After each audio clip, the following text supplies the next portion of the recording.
नमस्कार जय जगन्नाथ जय माँ मंगला। मनीष जीवन प्रकृत तथ्य है मनीष निजक चिन्ह मनीष निजक चिन्हले ता तथ्य निजे मन को मिल जाए।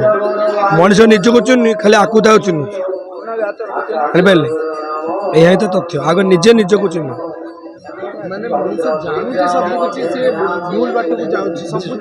निजक चिन्हवा निज कथा भूली जाऊ माया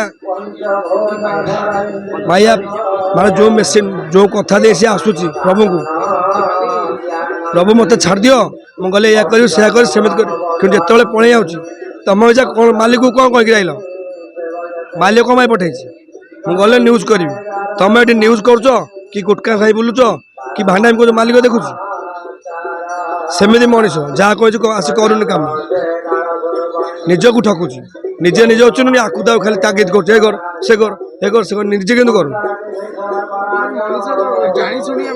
जानी शुणी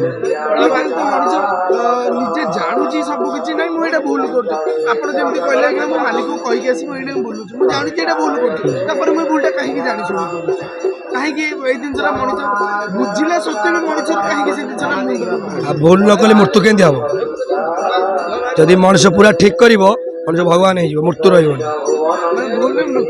जिते भूल कर आसो से बयस कमी कमी आस समस्ते भूल कर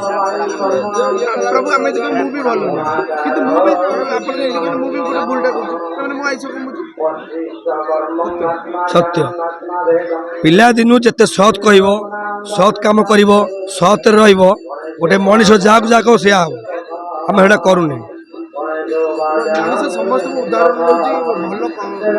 मनीष भल इंद्रिय गुड़ा को तेज करूनी खराब टाक धर भल को धर यदि भल को धरना सब भल हाँ मनीष 100 वर्ष बंचता आउ जहाँ को जहाँ कह पूरा से हम बाक्य सिद्धि ना तुम गोटे कथा गोटे कथा गोटे कथा एमती गोटे कथा सब बाक्य सिद्धि ना दबला नीति मनीष मनीष भूल कले माने मृत्यु हम आज ठीक कह तो मरबन ना तुम सीना स्कूल रे भूल कले सारे मारे तुम तो ठीक न सारे मारे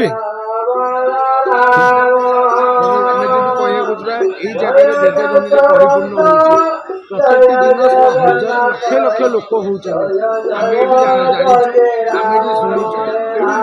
आसती किसी भल गलापर बाटर गोटे किए गोटे जाऊँ तार भल कर्मटा भूल लोक मान मोर अनुरोध ये जो मैंने आसुँच माँ 12 भुजा को दर्शन करूँ सन्थ अरक्षित दश मठरे जा प्रभु पाद जो पादुका अच्छी दर्शन करूँ माँ आशीर्वाद नियंतु मनुष्य जीवन में भल हम।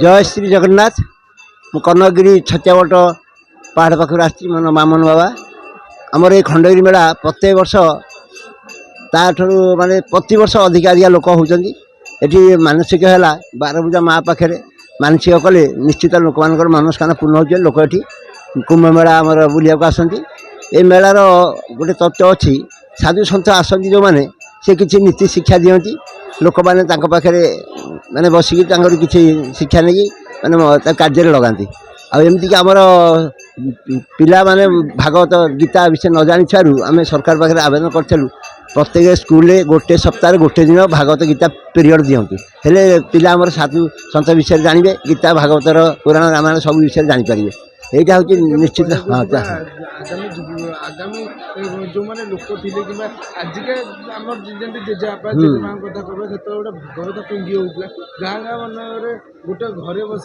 भागवत पाठ होगा सब परिवार सब सदस्य मैंने कह गले गोटे गोटे पीढ़ी बसिक जेजे पुओ पुओ एमती बस शुणुले से जिन आजिका डेट्रे मैंने हजिगला कहले चले नहीं जार हजि जाए तार क्या पुनरुद्धार चलती मोर सत्य सनातन भागवत प्रचार समितिर मुख्य संयोजक अच्छी 500 ग्राम आमर भागवत टुंगी उद्धार करूँ गोटे भागवत बही दिखाई व्यासासन गोटे आसन दिखाई लोक मानकर टुंगी उद्धार कर चली एमती कि सफल हवा पछरे आमर 1000 लोक अच्छा आईडेंटी कार्ड दिखाई संपादक सभापति संयोजक सेवक सब अच्छा ये आम प्रचार आरंभ कर चलीचु। प्रभु आपन को कहीं लगुच विद्यालय मानक भागवत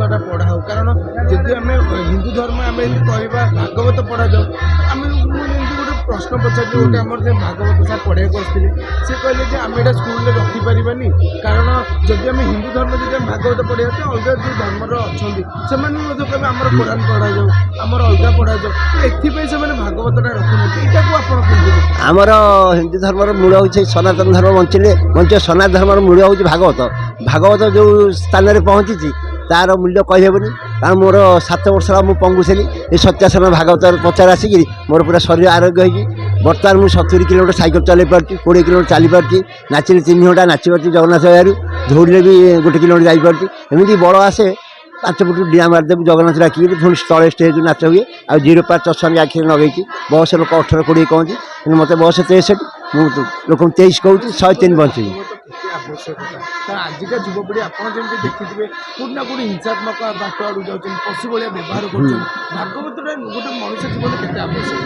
ଭାଗବତଟା ଗୋଟିଏ ଜିନିଷ, ଭାଗବତ ଯାହା ଘରେ ପଢ଼ା ହେଉଥିବ ତାର ତ ରୋଗ ସୁଖ ବିପଦ ଭାଗବତ ପଢ଼ିଲା ମାନେ ମଣିଷର ଗୋଟେ ଜ୍ଞାନ ଆସିବ। ଭାବ ଜ୍ଞାନ ବ୍ରହ୍ମ ତତ୍ତ୍ୱ ଏହାଟି ନିଶ୍ଚିତ ଘଟଣା। ଭାଗବତର ମୂଲ୍ୟ ବହୁତ ଉପରେ। ମଣିଷ ଆଜିକା ସମୟରେ କାହିଁକି ହିଂସାତ୍ମକ ବାଟ ମଣିଷ ତାଙ୍କ ଭିତରେ ଭଗବାନଙ୍କର ଯେଉଁ ଭଲ ଗୁଣଟା ରହିଛି ସେମାନେ ମାରି ଦେଉଛନ୍ତି କିମ୍ବା ସେମାନେ ତାଙ୍କର ମାନେ କିଛି ଜିନିଷ ଲୋପ ପାଇଯାଉଛି ଆମେ କହିପାରିବା। ଅର୍ଥ ହେଉଛି ଅନର୍ଥର ମୂଳ। ବର୍ତ୍ତମାନ ଆମର ସବୁ ଲୋକ ଅର୍ଥ ଇଏରେ ଲାଗି ଯାଇଛନ୍ତି। ସେ ନେଇ ଧର୍ମଟାକୁ ସେ ଦେଖୁନାହାନ୍ତି, ଆଗେ ଧନକୁ ଦେଖୁଛନ୍ତି। କିନ୍ତୁ ସେ ମଣିଷ ଜୀବନରେ ଧନ କିଛି ନାହିଁ। ଧର୍ମ ଅଛି, ଧନ ତା ମନକୁ ପଛରେ ଆସିବ। ଆପଣଙ୍କ କହିବା କଥା ଯେ ମଣିଷ ଜୀବନରେ ଧନର କିଛି ମୂଲ୍ୟ ନାହିଁ। କାହିଁ ମୂଲ୍ୟ ନାହିଁ କ'ଣ? ଯେତିକି ଭଗବାନ ଦେଇଛନ୍ତି ସେତିକିରେ ଶାନ୍ତି ହେଲେ ଚଳିବ। ଲୋକ କ'ଣ ଆଗକୁ ତାଙ୍କର ଭବିଷ୍ୟତ ଚିନ୍ତା କରି 50 ବରା କୋଠା କରିଦେଉଛନ୍ତି, ଜାଗା ବାଡ଼ି କିଣି ଦେଉଛନ୍ତି, ତାର ଆବଶ୍ୟକ ଗୋଟେ ମାନେ ସଂସାର ନଷ୍ଟ ହେବାକୁ ଯାଉଛି ଅଲଗା। ଯୁବପିଢ଼ି ଆଜିକା ସମୟରେ ଯଦି କହିବାକୁ ଯିବା ମଦ୍ୟପାନ କରୁଛନ୍ତି, ଖରାପ ବାଟ ଆଡ଼କୁ ଯାଉଛନ୍ତି। ଏବେକା ଯୁବପିଢ଼ି ଆପଣ ଜାଣିଥିବେ କୋଉଠି ନା କୋଉଠି ବଜରଙ୍ଗୀ ଦଳ ବାହାରିଲେ ପ୍ରଭୁଙ୍କର ନାମ ଅନୁସରଣ କରି ସେମାନେ ଅନ୍ୟ ଅନ୍ୟ ପଥ ବାଟ ମାନେ ବାହାର କରୁଛନ୍ତି। କୋଉଠି ନା କୋଉଠି ସେମାନେ ଭଲ ବାଟକୁ ଯାଉଛନ୍ତି, ଆଉ କିଛିଟା ଯେଉଁମାନେ ଯୁବପିଢ଼ି ଅଛନ୍ତି ସେମାନେ ଖରାପ ବାଟକୁ ଯାଉଛନ୍ତି। ତାଙ୍କୁ ଆଣିବାକୁ ହେଲେ କେବଳ ଆମର ଏକତା ହିଁ ବଳ।